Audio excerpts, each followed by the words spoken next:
মায়ের চোখে শীতল পানি ছেলের জন্য কান্দে জননী।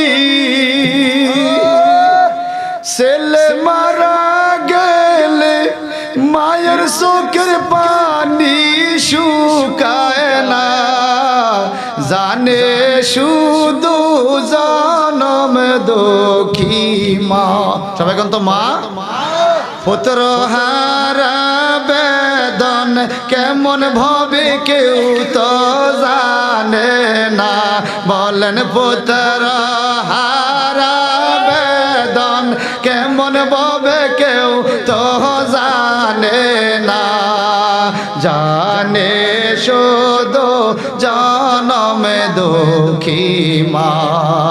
মা জানে শুধু